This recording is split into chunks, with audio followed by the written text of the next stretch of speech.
গ্রামের একদম শেষ প্রান্তের বেলগাছটার বড্ড গুণা হয়েছে। রাত তো ছাড়, দিনের বেলাতেও লোকে ওই দিকে পা মারায় না। দিনের বেলাতেও সেই বেলগাছটার দিকে অন্ধকার ছেয়ে থাকে। গ্রামের নাম বিলাসপুর। একদম সাদামাটা ছিমছাম গ্রাম। তবে ওই অভিশপ্ত গাছটাই গ্রামের নাম খারাপ করেছে। শেষ বাসে বাড়ি ফিরতে ফিরতে অনেকটা রাত হলো সুবীরের। এই গ্রামে সে একদম নতুন, তাই ওই বেলগাছটার গুনামের কথা সে শোনেন। অনেকটা রাত হয়ে গেল, বাড়িতে বোধহয় বউ এখনো না খেয়ে জেগে বসে আছে। দূর দূর ভালো লাগে না, কেন যে দুটো পয়সার জন্য ওভার টাইম করতে গেলাম, না হলে এতক্ষণ বাড়িতে কম্বলের তলায় ঢুকে আরামসে ঘুমোনো যেত। উহ, প্রায় দৌড়তে দৌড়তে যাচ্ছিল সুবীর, হঠাৎ সেই বেলগাছটার কাছে এসে থমকে দাঁড়ালো। এটা সেই বেলগাছটা না? গ্রামের লোকেরা বলে এখানে নাকি একটা শাঁকচুন্নি রয়েছে। কি জানি বাবা, এখন এত ভেবে কাজ নেই, মানে প্রাণ বাঁচিয়ে জলদি এখন বাড়ি পৌঁছতে হবে। গাছটার সামনে দিয়ে দৌড়ে যাওয়ার সময় হঠাৎ কিসে যেন একটা হোঁচট খেয়ে ফুঁড়ে খেয়ে মাটির উপরে পড়ল সুবীর। উফ বাবা, কিসে আবার হোঁচট খেলাম? কি ব্যথা করছে! কেউ যেন পাটা ধরলো মনে হলো না? হ্যাঁ,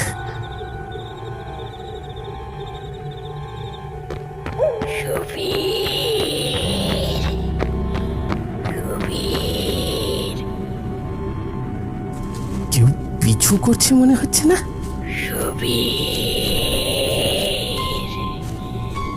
দাঁড়া দাঁড়া সুবীর,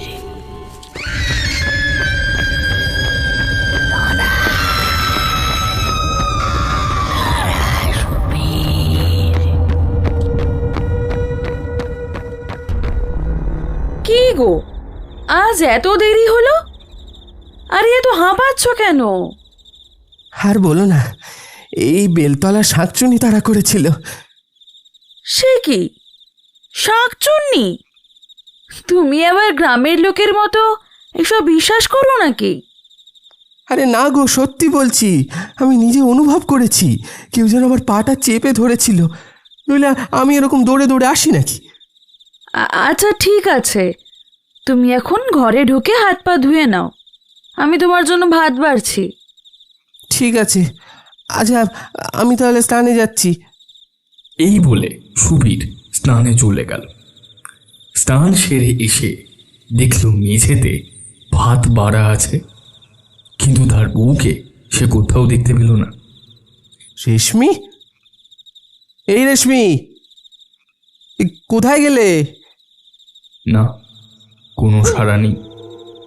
রেশমি আবার এত রাতে কোথায় গেল? পাশের বাড়িতে গেছে নাকি?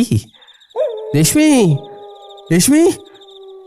বার দুয়েক রেশমির নাম ধরে ডাকার পরও যখন তার কোনো সাড়া পাওয়া গেল না, তখন সে এক প্রকার নিশ্চিন্ত হলো।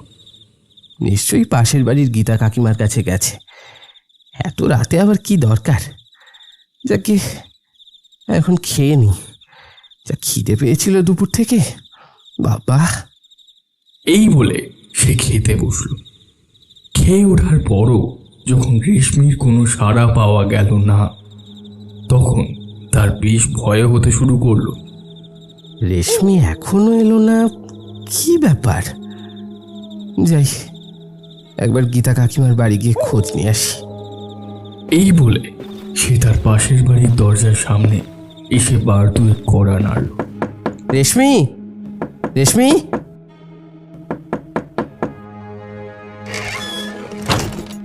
কি গো, এত চেঁচামেচি করছো কেন? কি এত দেরি হচ্ছে? কি কি করছো তুমি সেটাই দেখতে এলাম। আমি যাচ্ছি। তোমার খাওয়া হয়ে গেছে? হ্যাঁ।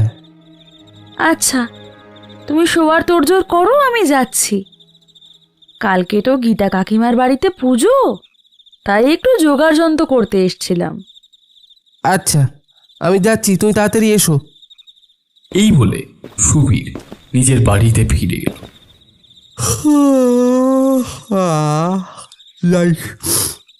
আমি বড় ঘুমোনোর তোড়জোড় করি। আজকে যা খাটনি গেছে, একটু তাড়াতাড়ি না গড়ালে হবে না। একটু বেশি ঘুম পাচ্ছে জানো। সুবীর কখন যে ঘুমের দেশে তলিয়ে গেছে তা সে খেয়াল করতে পারল না। মাঝরাতে হঠাৎ তার ঘুমটা ভেঙে উঠল। পাশ ফিরে দেখল রেশমি নেই। এ কি,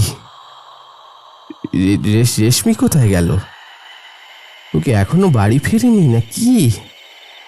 কটা বাজে দেখি তো। সুবীর উঠে গিয়ে ঘড়িতে সময় দেখল, রাত 12:30 বাজে। গ্রামের দিকে রাত 12:30 মানে অনেক রাত। এ কি, এখনো রেশমি এলো না? সুবীর উঠে রেশমির নাম ধরে বার দুয়েক ডাকল। রেশমি, রেশমি কোথায় তুমি? কোনো সাড়া নেই। সুবীর উঠে গিয়ে একবার গোটা বাড়ি খুঁজে দেখল। না, রেশমি তো কোথাও নেই। কি ব্যাপার? শেষে বাড়ির বাথরুমের কাছে গিয়ে দেখল বাথরুমের দরজা ভেতর থেকে লাগানো, আর বাথরুমের ভেতর থেকে জল পড়ার আওয়াজ আসছে। ও, তার মানে রেশমি এখন বাথরুমে আছে। উফ, আর আমি চিন্তায় চিন্তায় মরে যাচ্ছিলাম। ঘুম ভেঙে থেকে সুবীরের গাটা কেমন যেন ছমছম করছিল। মনে হচ্ছিল কেউ যেন দূর থেকে তার উপর নজর রাখছে। বড্ড অস্বস্তি হচ্ছিল তার। হঠাৎ বাথরুমের দরজা খোলার আওয়াজ হলো। এ কি, বাথরুম থেকে কেউ তো বেরোলো না। না না না, ওই তো বেরোচ্ছে একটা হাত। ওটা কার হাত? ওই হাত তো রেশমি হতে পারে না। হ্যাঁ, ঠিক সেই সময় তমালদার কথা মনে পড়ল। পাশের বাড়ির তমালদা তাকে বলেছিল, তুই এখানে নতুন, তোকে বলি শোন, ওই বেলতলায় শাক চুন্নি যদি একবার পিছনে লাগে তাহলে কিন্তু তার হাত থেকে নিস্তার পাওয়া যায় না। তার মানে এটা কি সেই সাতচুন্নি? হ্যাঁ হ্যাঁ, ঠিক তাই। বাথরুমের দরজা দিয়ে এবার একটা অবয়ব বেরিয়ে এলো। একটা একটা আশ্চর্য ব্যাপার, সেই অবয়বের সাথে রেশমির অদ্ভুত মিল রয়েছে, কিন্তু কিন্তু সুবীর হরফ করে বলতে পারে এটা এটা রেশমি নয়, হতে পারে না। আস্তে আস্তে এবার সেই অবয়ব এগিয়ে আসছে সুবীরের দিকে। তার চোখগুলো যেন আগুনের ভাটার মতো জ্বলছে, সমস্ত ইন্দ্রিয় যেন অবশ হয়ে আসছে। সেই ছায়ামূর্তি ধীরে ধীরে এগিয়ে আসছে তার দিকে। সুবীরের আর কোনো নিস্তার নেই।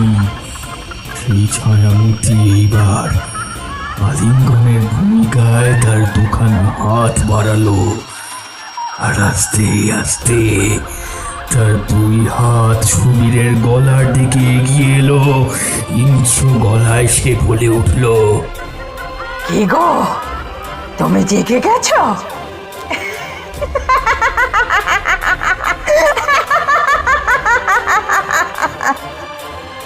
সুবীর হঠাৎ খেয়াল করলো ঘাটের পাশে রাখা টেবিলে একটা বাটার নাইফ রাখা। সুবীর কি মনে হতেই টেবিল থেকে সেই ছুরি তুলে নিয়ে ঢুকিয়ে দিল সেই পিশাচিনীর গলায়। একটা মারো নার্তনাদ করে সেই পিশাচিনী চেঁচিয়ে উঠল।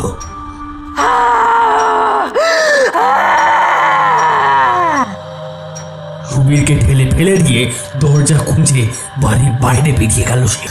এটা হতে পারে না। তুমি তুমি তুমি মিথ্যে কথা বলছো। তুমি মিথ্যে কথা বলছো। তোমার যদি মনে হয় আমি মিথ্যে কথা বলছি তাহলে এসো আমার পিছন পিছন। সেই ছায়ামূর্তি এইবার সুবীরকে নিয়ে তারই বাড়ির পিছন দিকে একটা জঙ্গলে গেল। সেইখানে একটা অর্ধনগ্ন ক্ষতবিক্ষত দেহ পড়ে রয়েছে। ক্ষতের কারণে তার মুখ পরিষ্কার করে বোঝা যাচ্ছে না। তার পরনে রয়েছে রেশমির শাড়ি। না না না না হতে পারে না, হতে পারে না।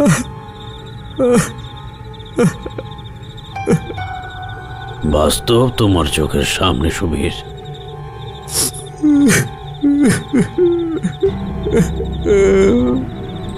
তুমি কি রেশমিকে ফেরত পেতে চাও? এটা এটা কি সম্ভব? আমাদের দেবীর দ্বারা সব কিছু সম্ভব। দেবী? হ্যাঁ, দেবী। আমাদের দেবী দ্রাক্ষানির দ্বারা সব সম্ভব। জন্ম মৃত্যু সবকিছুই তার হাতের মুঠোয়। তুমি চাও না রেশমিকে ফিরে পেতে? চলে এসো আমাদের সাথে, একাত্ম করো নিজেকে দেবী দ্রাক্ষানির সাথে, নিজেকে মুক্তি দাও। তাদের দুজনকে আস্তে আস্তে ঘিরে ধরছে একদল ছায়া মূর্তি। সেই কম্বল মুড়ি দেওয়া মূর্তি আস্তে আস্তে এগিয়ে চলেছে জঙ্গলের অন্ধকারের দিকে। চলে এসো সুবীর, আমাদের সাথে এসো। নিজেকে কষ্ট দিও না। দেবী দ্রাক্ষানি এখন তোমার জীবনের প্রধান উপলক্ষ। বলো, তুমি রাজি? হ্যাঁ, আমি রাজি, আমি রাজি, আমি রাজি। সুবীর এবার আস্তে আস্তে উঠে দাঁড়িয়ে এগিয়ে চলল সেই আগন্তুকের দিকে। এসো সুবীর, এবার আমরা এই পৃথিবীকে মুক্ত করব। এসো।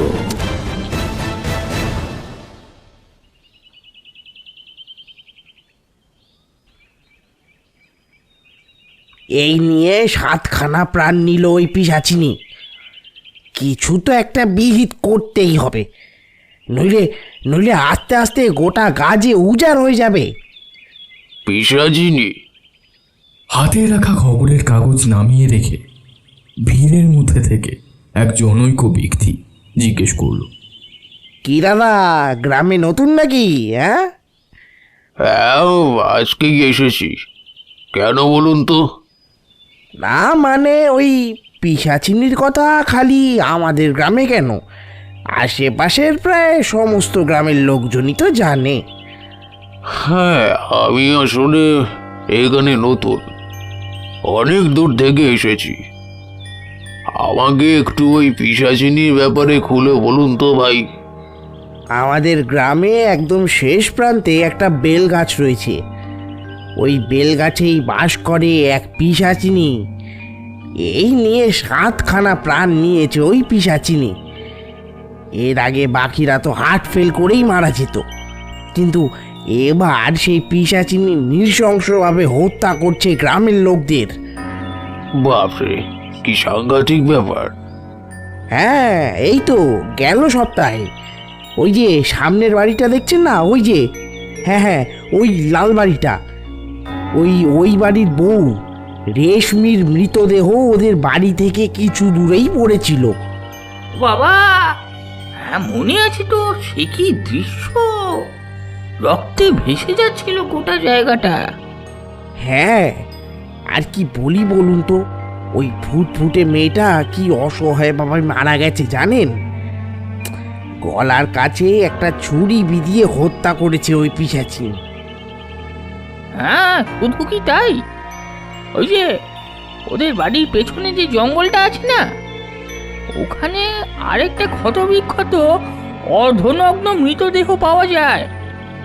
অদ্ভুতভাবে সেই মৃতদেহের পরনে ওই রেশমি শাড়ি ছিল। মুখটা এতটাই ক্ষতবিক্ষত ছিল যে চেনাই যাচ্ছিল না। হ্যাঁ, পরে জানা গেল যে ওই ওপাড়ার ওই হাডু বাগদির মেয়েকে নাকি সন্ধ্যার পর থেকে খুঁজে পাওয়া যাচ্ছিল না। তাকেই বোধ হয়। আর এই ঘটনার পর থেকে তো সুবীরকেও পাওয়া যাচ্ছে না, ওকেও বোধ হয়। আচ্ছা, কিছু মনে করবেন না, আমাকে একটু ওই বেল গাছটার কাছে নিয়ে যেতে পারবেন? এ কি অলক্ষণে কথা বলছেন মশাই? হ্যাঁ, নিজে তো শুনলেন যে ওই বেল গাছের পিশাচিনি কি দশা করছে এই গ্রামের মানুষদের। তা সত্ত্বেও আমাকে একটু দয়া করে নিয়ে চলুন না। আমি এত দূর থেকে ওই বেল গাছের সন্ধানই এসেছিলাম, আর আমার দৃঢ় বিশ্বাস আমি ওই পিশাচিনির হাত থেকে গ্রামকে মুক্ত করতে পারবো। মানে এই আপনি কি তান্ত্রিক গোছের কিছু নাকি? তা বলতে পারেন। সেই বৃদ্ধ লোকের কথায় গ্রামের লোকেরা কিছুটা আশ্বস্ত হলো যেন। আসুন আমাদের সাথে। গ্রামের লোকেরা বৃদ্ধকে নিয়ে গেল সেই গাছটার সামনে। কেউই গাছটার কাছাকাছি যেতে চাইছিল না, কিন্তু সেই বৃদ্ধের অনুরোধে অবশেষে রাজি হলো। বৃদ্ধ খানিকক্ষণ গাছটাকে জরিপ করে চিন্তিত মুখে বললেন, দেখুন, আমি যেটা ভেবেছিলাম ব্যাপারটা ঠিক সেই রকম। মানে? এটা কোনো সাধারণ বেলগাছ নয়, এমনকি এটা তো কোনো বেলগাছই নয়। সে কি? হ্যাঁ, অথর্ব বেদে এই গাছের উল্লেখ রয়েছে। অত্যন্ত ভয়ঙ্কর এই গাছ। তন্ত্রবিদ্যায় এর গুরুত্ব অপরিসীম। এই পাতার রস পেটে গেলে সেই মানুষের শরীরে ভয়ঙ্কর ক্ষুধা সৃষ্টি হয়, যেই ক্ষুধা কখনো থামে না। দেখতে বেলগাছের মতো হলেও এটা মোটেও সেই গাছ নয়। তাহলে? বলছি, দাঁড়ান। রাতের বেলা এই গাছে এক ধরনের টক্সিন বা গ্যাস নিঃসৃত হয়, যার ফলে এই গাছের কাছাকাছি কেউ এলেই সে হ্যালসিনেট করে। আচ্ছা, এই গাছে যে পিশাচিনি রয়েছে এই কথা আপনারা জানলেন কিভাবে? এই গাছেরই পেছন দিকে একটা কুঁড়ে ঘর ছিল। সেইখানে এক বুড়ি থাকতো, ডাইনি বুড়ি। সেই ডাইনি বুড়ি রাতের বেলা কি যেন এক তন্ত্র সাধনা করত। একদিন হঠাৎ করেই সেই বুড়ি মারা গেল। অত্যন্ত নৃশংসভাবে কেউ বা কারা তাকে হত্যা করেছিল, বুঝলেন। তারপর ওই বুড়ির ভূতি পিশাচিনী রূপ নিয়ে এই বেল গাছে আশ্রয় নেয়। আমার বিশ্বাস এই গাছই যত নষ্টের করা। এই গাছের পাতা দেখে হ্যালুসিনেট করা লোকজন সবার মুখে শোনা ওই পিশাচিনিকে দেখতে পায়, মানে হ্যালুসিনেট করে, আর তারপর ভয়ের চোটে হার্ট অ্যাটাক করে মারা যায়। আপনারা একটা কাজ করুন, এই বেল গাছ কেটে ফেলার ব্যবস্থা করুন। কি হলো, কোনো সমস্যা আছে নাকি? মানে আসলে এই বেল গাছ থেকে আমাদের ভালো রকম পয়সার আমদানি হয়। কিভাবে? আসলে বছরের একটি নির্দিষ্ট দিনে একদল লোক আসে এই গ্রামে।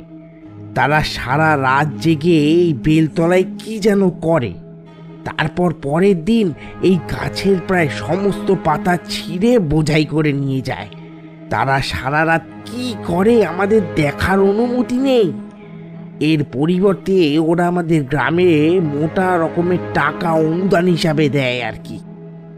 দেখুন, কটা টাকার জন্য গোটা গ্রামের লোকজনকে বিপদে ফেলবেন না। হ্যাঁ, এই গাছ প্রচণ্ড বিপজ্জনক। একে শেষ করতেই হবে, নইলে আরো কতজনের যে প্রাণ নেবে তার ইয়ত্তা নেই। আচ্ছা, আমরা তো ব্যবস্থা নেব। এই এই এই তোরা কটা কুড়ুল আর কাটারি নিয়ে আয় তো। এই গাছটাকে আজকেই কেটে ফেলতে হবে। আচ্ছা, এবার আমি আসি। আমায় এবার আরেক জায়গায় যেতে হবে। আচ্ছা ঠাকুরমশাই, এই এই তোরা কেউ ঠাকুরমশাইকে এগিয়ে দিয়ে আয়।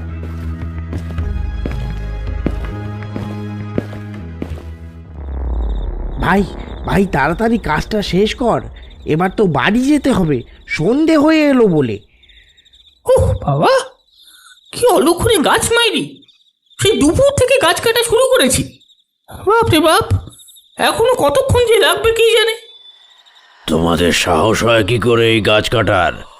তোমাদের না বলেছিলাম এই গাছের যেন কোনো রকম ক্ষতি না হয়, আর তোমরাই কিনা এই গাছ কেটে ফেলছো। এই গাছই যত নষ্টের গোড়া। এই গাছ না কেটে ফেললে আরও যে কত গ্রামবাসীর প্রাণ যাবে ভগবান জানে। ভগবান!